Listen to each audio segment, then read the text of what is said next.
Yo, what's going on everybody? Welcome back to another Arcane Odyssey video. In this video, I'll be showing you guys my Conjurer build. I just maxed it out earlier. So yeah, I'll be showing you guys this build. In my opinion, this is probably the strongest Conjurer build in the game, at least up there in the top 3. But yeah, let's get right into the build showcase.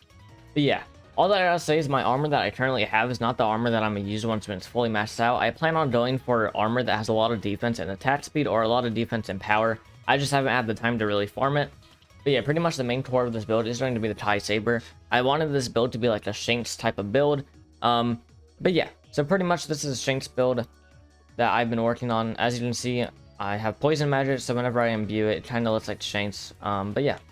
So the armor that I currently have is just good for defense and a little bit of power, and then I have this amulet, which is actually really good. I highly recommend going for a defense amulet or a power amulet. Those two are probably the best ones to go for.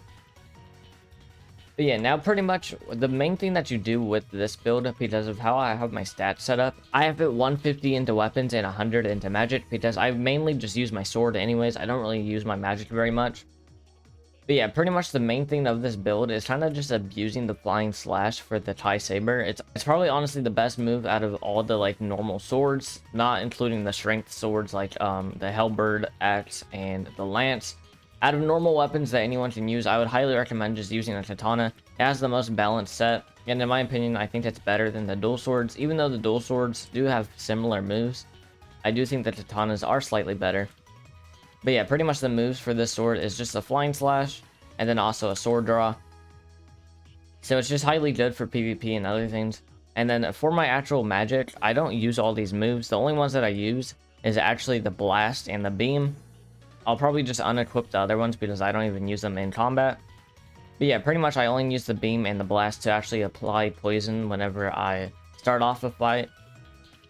So yeah, what I highly recommend doing for this build as well, if you do want to run the TIE Saber, I highly recommend getting this weapon as well from the boss in the Skypia place. Just get these two weapons and pair them together.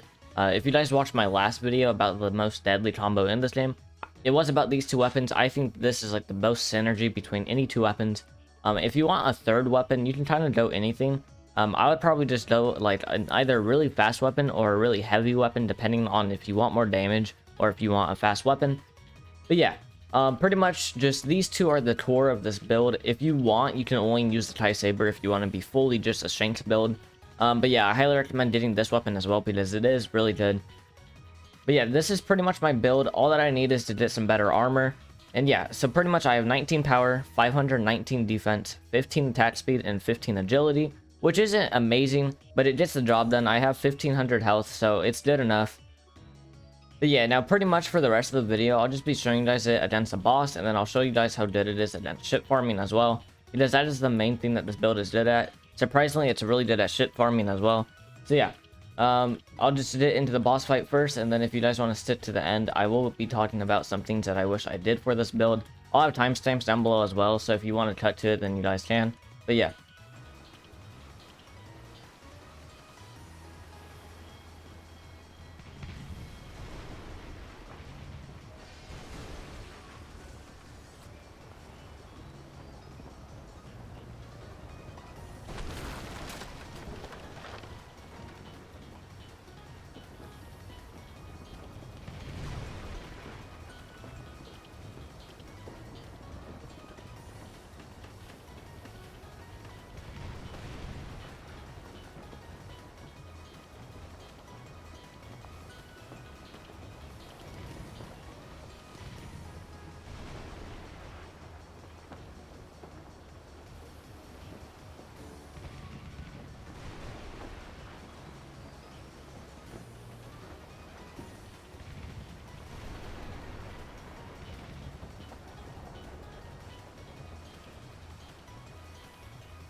But yeah, as you guys saw there, this build is very good. I highly recommend going for it. It is just poison, conjure.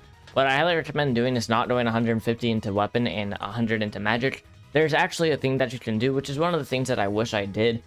There's actually, you can just go 30 into magic and 45 into weapon very early on and keep that until you basically beat the game and are level 119 and can actually get your awakening. And then you awaken, and you can actually get the awakening of conjure, and then put the rest of your stat points into weapon, and then you can have a conjurer build with 220 into your weapon and only 30 into your magic. I highly recommend going for that if you focus only on weapons. Me personally, I still like having a little bit of magic, so I will still recommend just doing 150 and 100. That works for conjurer. Just don't do it the way that I did it. The way that I did it was just put 150 straight into weapon and then do magic. If you want to get your actual awakening as early as possible, just put them both at 100, then once when you actually awaken, then put the rest of the 50 into weapon, just to make it easy on yourself. But yeah, that's pretty much the Shanks build. If you guys enjoyed this, like and subscribe. My current goal is 1,500 subs by the end of the month. If we can get that, I'll greatly appreciate it. And let me know down what videos you guys want next on this game in the comments down below, or what build you guys want to see. But yeah, that's it for me. If you guys enjoyed, like and subscribe, and I'll see you guys next time. Peace.